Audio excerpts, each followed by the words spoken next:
the 26th of Feb of 26th of Feb 26, and there's a court case going to go on today inside the courts here, the federal court.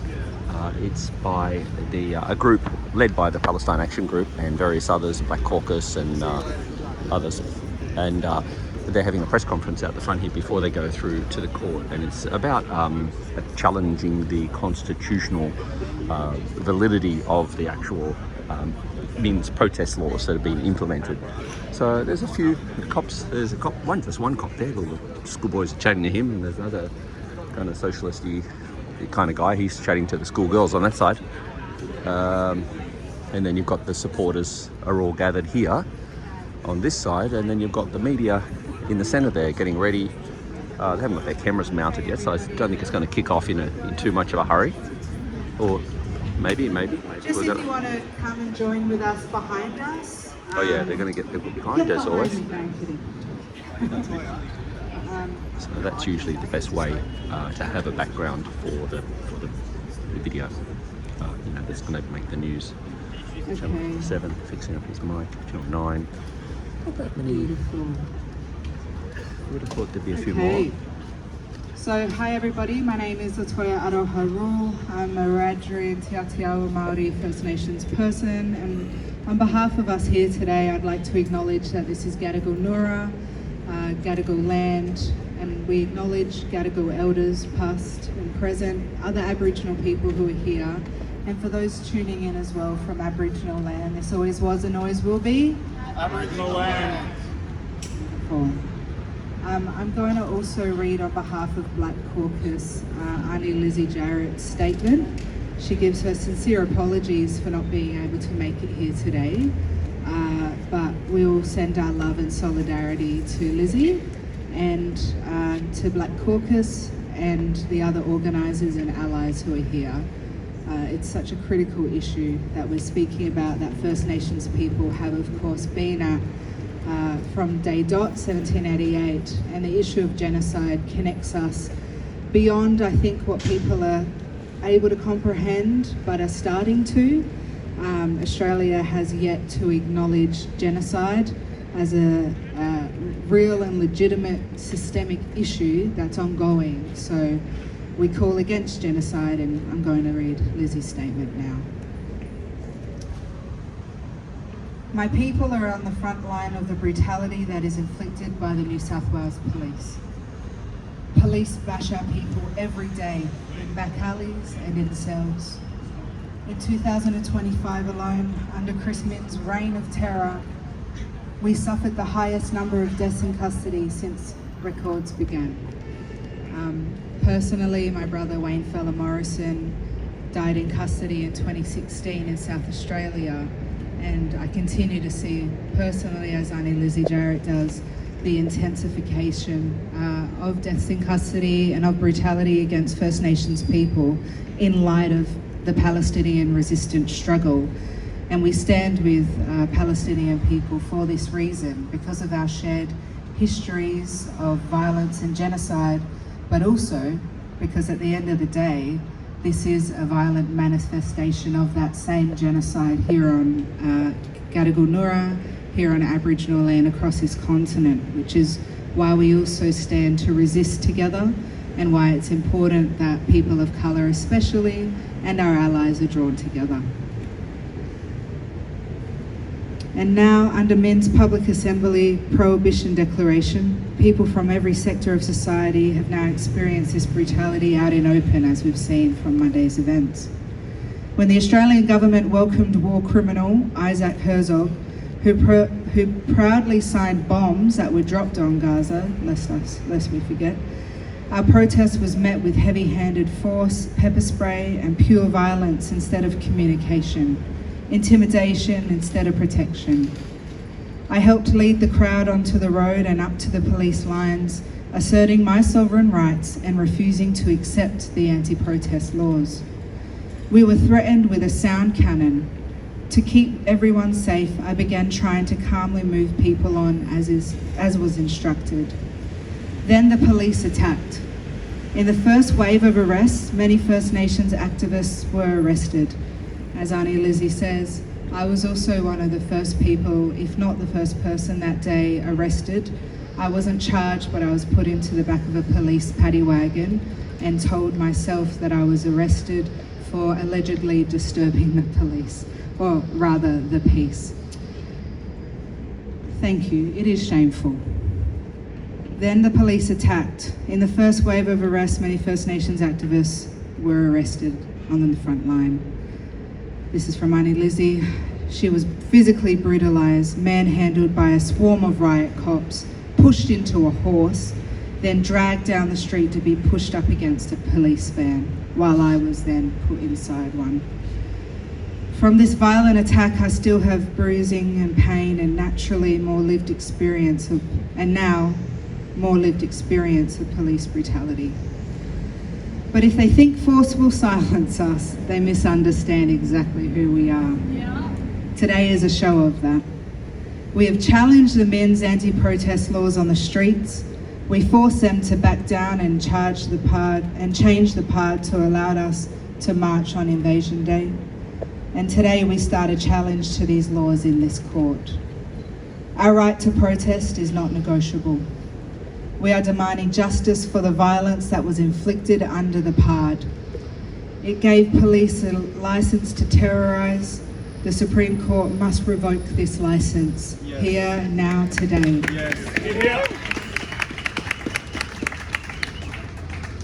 Our ancestors survived invasion, as I explained, survived laws designed to erase us, survived so much generational and intergenerational trauma, and we've been told to be quiet the entire time.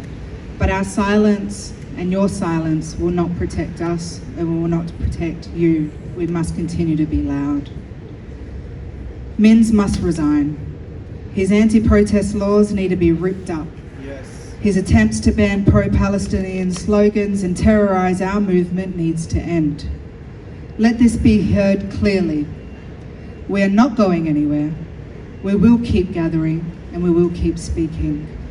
We will keep fighting with truth-telling, with solidarity, and with the strength of generations behind us.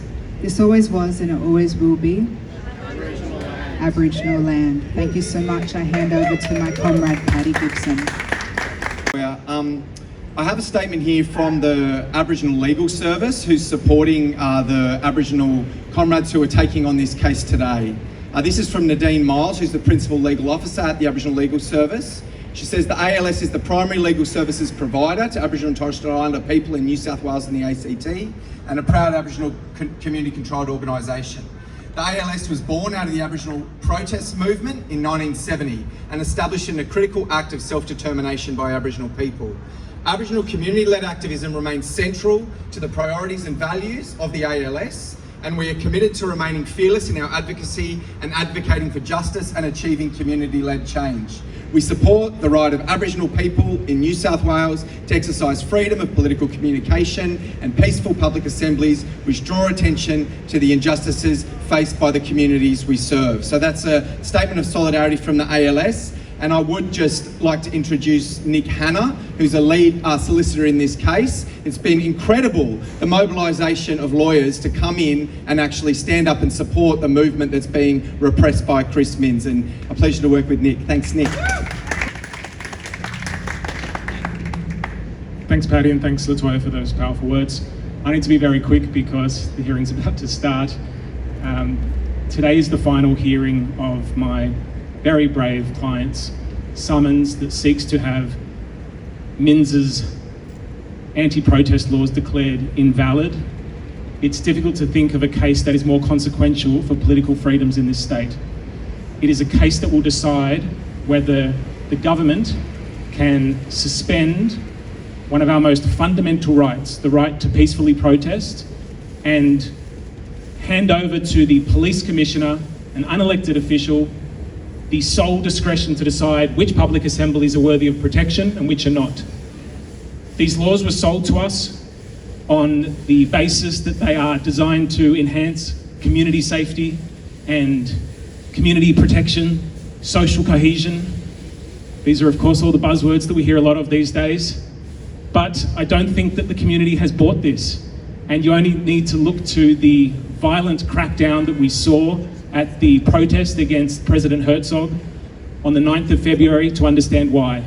So today's case is extremely important, and it's a case that should be supported by everyone in this state, regardless of your political ideology, because it will benefit and protect all of you.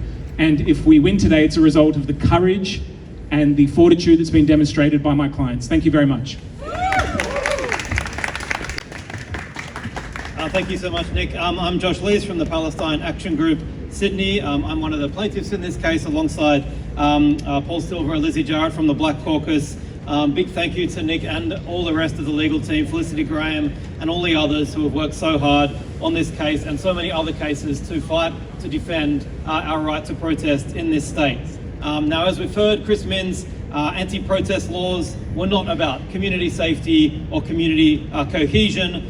They were merely his latest attempt, just his latest, in a years-long campaign, actually to take away the people of this state's right to protest about a range of causes, lately, of course, particularly to protest against a genocide. Now, previous anti-protest laws passed by this Premier and by this government have been struck down as unconstitutional, and we're hoping that that is what will happen again today to preserve our most fundamental democratic rights in this state.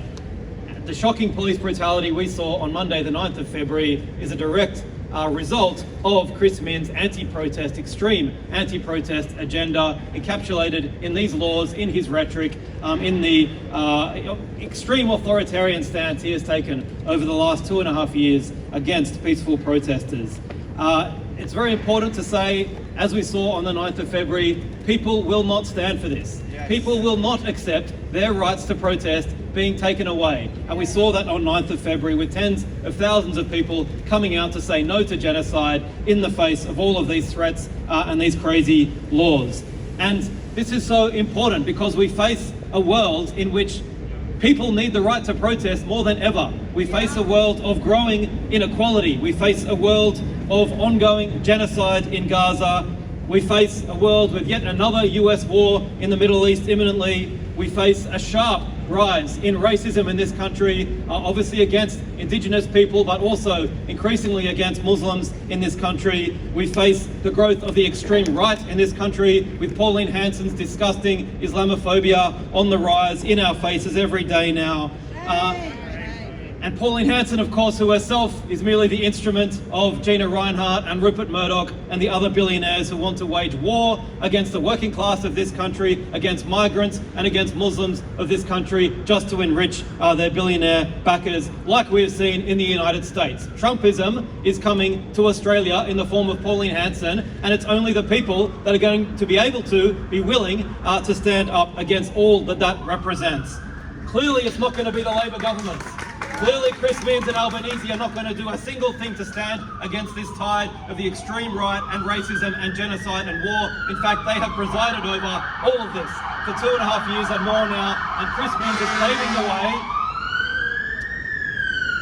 Maybe that's Minns' new ICE squad he's just set up. Chris Minns is paving the way for this kind of authoritarianism and police violence and brutality that we have seen unleashed in the United States. Only the people will stand up to this, and we'll only do that through mass protest. We will continue to do that, and that's why these laws must be struck down today.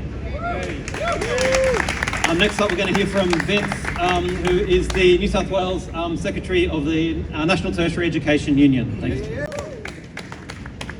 Thanks. I'm here with you on unceded Gadigal land and on behalf of the members of our union to show support and acknowledge the brave challenge, the constitutional challenge that is being heard today.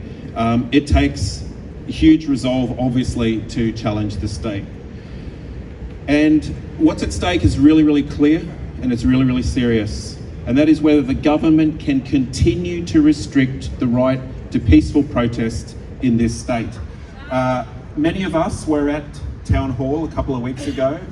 Myself with others were pepper sprayed, chased up the street by police. We've heard the stories of the violence that was inflicted. And for peacefully assembling, for calling out genocide, This is the response that we were met with.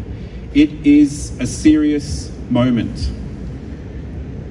Our union had flags returned to our office, smeared in blood. This is not what we need to see in any kind of society that calls itself a democracy. But this did not start only a couple of weeks ago, we know that. As unionists, we know that for a long time we have not had a guaranteed right to strike. In this country, there is no guaranteed right to strike, and it has been highly constrained by successive governments for years. During the Sydney Olympics, yeah, I'm that old, new laws were introduced at that time, massively restricting the right to protest.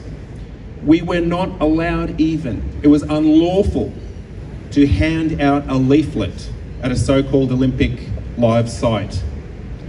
We were told that these powers were temporary, they were exceptional, but they have provided the blueprint, as we knew they would, for what we're seeing today.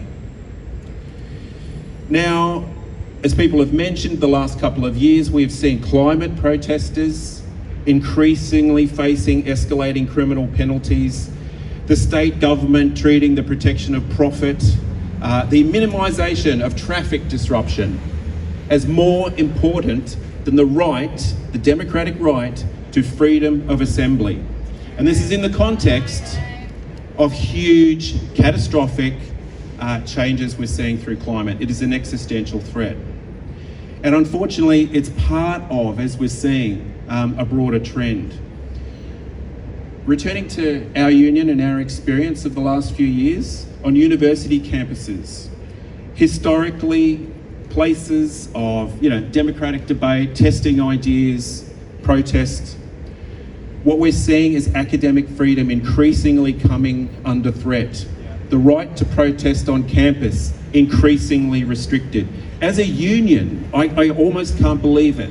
More and more, we are having to defend our members' right to speak out, to protest in an academic and university context. We have been to the federal court, we've been to the Human Rights Commission. This is what is going on in our society currently. And now, as we are seeing a disturbing broader trend, the splintering of conservative politics, and this is the context we're operating in, as Josh and others have said, the splintering of conservative politics, the rise of an openly, confidently racist wing in federal politics. And as we're seeing, scarily, there is an audience, there is a fairly large audience for this. And so we are at a real crunch point here. We cannot let the democratic space continue to narrow. We cannot. And this is why this case is so very important. The right to peaceful assembly is fundamental. It doesn't exist at the whim of Chris Minns. It does not exist at the whim and the convenience of any government. And to our friends, on behalf of the NTU who have brought this challenge, thank you. Thank you. To finish, and no matter what happens in this case, I want to say to everyone out there that democratic rights aren't just principles, and they're definitely not just words. We have to do. We have to exercise these rights. We have to exercise them. And this is what our union will continue to do, and it's my commitment to everyone here and publicly. The NTU will continue, no matter what, to exercise our democratic rights in this society with you, together, publicly, and without apology. Thank you. That support's so important. I work at UTS at the Jumbunna Institute down there as an academic and proud member of the NTU, and it's wonderful to know the union is there that has our back and that we're going to continue to challenge these restrictions collectively and using our power as a union. just want to introduce, he's arrived this morning, Paul Silver, who's one of the litigants in this case. And just to say how proud I am to have stood beside this man for many years. I think no one has done more in New South Wales to actually challenge the regime, the anti-protest laws that Chris Minns has put in place. On the 18th of January, when it was the 10th anniversary of the death of David Dungay Jr., Paul's uncle, who was killed in custody in Long Bay Jail by prison guards, Paul refused to accept the anti-protest laws and attempted to lead us on a march that was stopped by police. And it was that restriction of his liberty, of our liberty on that day, that is one of the important bases for this court case. Another one is the role that Paul played leading us onto the road in defiance of these laws when Herzog came to Sydney. And en masse, we said we don't accept the PARD, led by Aboriginal people such as Paul, where he was arrested and brutalised by the police simply for standing on the road. Simply for standing on the road. It's those attacks that are going to be litigated today in the court, those restrictions on liberty that we say are unlawful.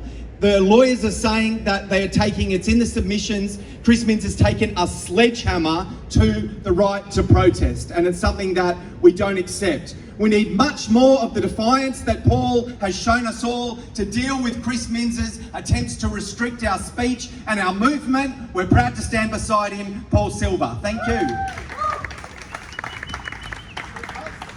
Yeah, all right, next, after that big wind-up, we've got Michelle Birkin from Jews Against the Occupation 48. If we're lucky, we'll get Paul. Thanks. Sorry, everyone. Big come down, that one is. I acknowledge that we're meeting on sovereign land of the Gadigal people, and I thank them for their millennia of stewardship. I pay my respects to their elders past, present and emerging, and pledge my solidarity in their anti-colonial struggle. Always was, always will be. My name is Michelle Birkin, and I'm speaking today on behalf of Jews Against the Occupation 48, a group of proudly anti-colonial, anti-Zionist Jews.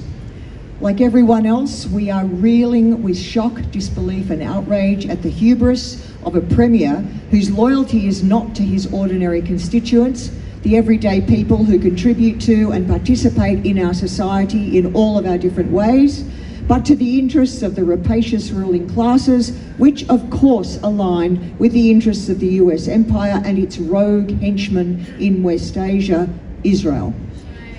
For these unscrupulous players, Minns is not only willing but eager to throw ordinary Australians and our democracy under the bus, and quite literally under the boots of the stormtroopers of the New South Wales Police Force, whose eagerness to brutalise the people they're charged with serving and protecting is sickening but not surprising. Minns takes us all for idiots, gullible, credulous fools. We are supposed to believe that all of this repression is exerted to protect Jewish safety. Utter garbage. Jewish safety is simply a pretext, a soundbite that Minns can easily weaponise for his own anti-democratic agenda. The Zionist lobby should give itself a good shake, its own intifada, and face the fact that the right-wing populists who invite Jews to share their tables will very soon be having us for breakfast. Another no-brainer is that if Jews are feeling intimidated by people protesting racism, injustice and genocide, they should perhaps leaf through a history book. And the irony just keeps coming. Minns' laws actually train the crosshairs on us. What better way to create anti-Semitism than to undermine people's rights and blame it on Jews? What better way to incubate hatred than to privilege Jews over others? To heed Jewish Zionist concerns and pander slavishly to their sensibilities while ignoring communities facing constant racialised bigotry and systematic oppression. To protect a group barracking for genocide while silencing, insulting and brutalising those enduring its nightmare. These laws target everyone, including Jews who demand justice, whether it be land back and ending black deaths in custody, an end to misogynistic violence and equal rights for the LGBTQIA community, or social and affordable housing and environmental protection.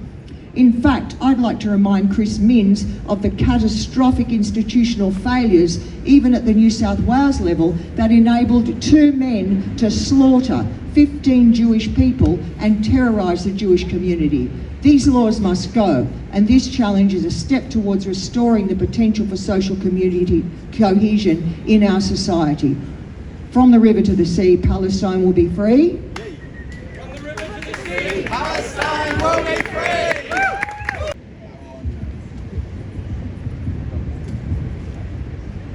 My name's Paul Silver.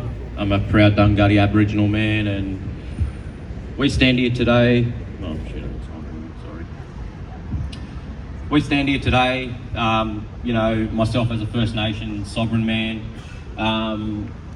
In relation to the public assembly laws in New South Wales, that must be repealed immediately. These laws give police sweeping powers that can escalate at any time, particularly under the new laws referred to as PARD. If an incident happens anywhere in the world, not here in Australia, police have the power to implement the laws upon protests here in New South Wales. And history shows when movements challenge the government, and these laws often used disproportionately against peaceful protesters and individuals in society. We must remember that peaceful protesting is not a crime. It is a democratic right for people that see themselves as Australians, but for Aboriginal people, protesting and advocacy and public assembly is a part of our resistance. For 238 years, we have been resisting on the streets, assembling within parks and in places that are very significant to First Nations people. It always has been, from the Frontier Wars to the 10 Embassy to today, gathering in public and inserting our sovereignty and defending our rights as First Nations people. And I, as a Dunghutti man, will continue to do that alongside many other people that stand up against the same government that oppresses them, and that's being the Australian government, Chris Minns and Anthony Albanese, that upholds that corruption. Yeah. And people must remember, unless you're Aboriginal, you're either an immigrant or a descendant of an immigrant. Yeah. The government is a political construct. It is not the land, it is not the people, and sovereignty was never ceded. We will continue to stand up, we will continue to assemble, and we will not be silenced, and especially us as First Nations people. And you could join us in future events this Friday, 6 p.m, 27th of February at Sydney Town Hall to stop the ban on protest slogans. Intifada means uprising, where the government thinks that it means something else. So join us on the February 27th at 6 p.m. in Town Hall. And in addition to that, on March 21st, we'll be congregating at Hyde Park to say that there's no harmony on stolen land. Yes. The 21st of March, 12 p.m, marching from Hyde Park to the Sydney Opera House. And this always was and always will be Aboriginal land. We must not only repeal the New South Wales laws, but we also must stand up against this corrupt government, corrupt system, and that's why we're here today outside the law courts to take these corrupt politicians through this process that does have some type of corruption itself, but that does need to be rectified, and that's why we stand today together as a collective to move forward, and stand together up against the government system that is oppressing us, and that's what real unity looks like within Australia. It's coming together, us as the oppressed people, to stand up against the oppressors. Thank you.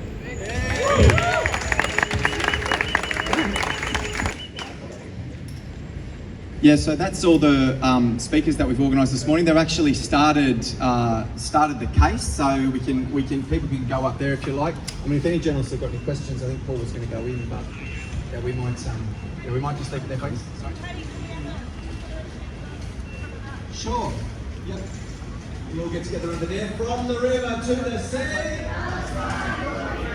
From the river to the sea. From the river to the sea. Right, so they're going to gather. Okay, so the court case has apparently already started. And now we're going to get they just want to get a photo of everyone. We'll join in. Always was, always will be. From the river to the sea. From the river to the sea. From the river to the sea. Palestine will be free. Mins out, cops out. Mins out, Cops out. mins out, Cops out. mins out, Cops out. mins out, Cops out. mins out. Cops out. Whose street? Our street. Whose street? Our street. Whose street? Our street. Whose street? Our street. Free, free. Palestine. Free, free. Palestine. Free, free. Palestine. Free, free. Palestine. All right, let's head inside.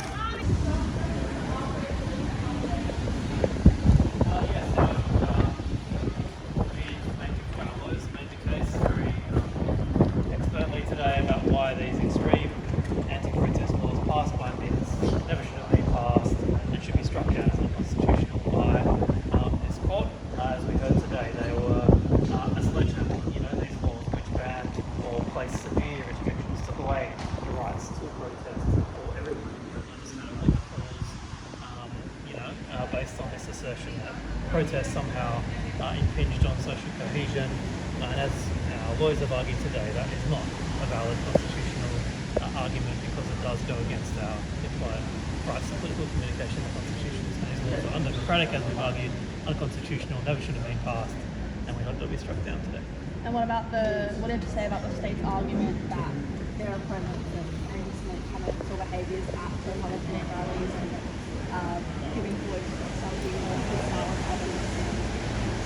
Well, of course we reject that, and it's not reflected in any actual facts about the nature of these protests. And this was not a core part of the state's argument, but they just relied on some quotes from the Israel lobby essentially making that case. No actual evidence was put in terms of facts that demonstrated that those things have happened, because they haven't happened, because in fact the exact opposite is the case, is that our protest movement has explicitly, consistently opposed anti-Semitism, as we've done all the way through, because that's what we stand for as a movement. Thank you. All right, so that's it pretty much. That's Josh Lees just gave a little statement to that journalist there, and there's nobody really. There's a guy here with he's got his SBS microphone. They don't seem to know each other, so I'd say they're not together. But the videographer and the reporter. Anyway, so that's it. So the decision will be made at a future date. I thought you go away with a feeling about these things, and I think I think the law is going to be struck down from just listening to the three judges and their questioning of the government barrister, and then the Hannah legal, who was Mr. Lim, and then the Hannah legal barrister, who is Mr. Hume, I thought he was very good, and he summed up at the end. So anyway, we'll see how it all unfolds. It's to be decided down the track. But yeah, that's my take anyway. What I reckon will happen, we shall see. And it did seem to be that it is kind of they are, in my opinion, again, it seems that they are put in place after a lot of pressure by certain groups, and then they are only aimed at certain groups, and that became quite clear when they talked about there's a guy here, the snooze on his freaking cardboard and all this other, what the hell all that is. It became quite clear when they talked about the will it exclude other groups and the knitting nanas if they want to if the PARD is in place, will it exclude the knitting nanas, protesting about a mine site somewhere or other, or will it exclude a family gathering in the area that's designated inside the PARD? And the answer from the solicitor for the barrister for the government is yes, it will. And it's like, okay, so yeah, it's just that's what the barrister from the Hannah Legal, representing the PAG and the Blak Caucus and the other groups that are all doing it together. That's what he was saying. It's just way too broad. The whole thing is just way too broad. Whereas the old system was, if there was a protest, they're all done individually. It was done on an individual basis, and all is that it doesn't do anything extra except for take away the protections of the group, any group that's protesting now. Whereas previously the protections were all in place. All right. Anyway, that's it. We shall see how it goes. I might save this video for when the decision comes out, wagging on with that lot.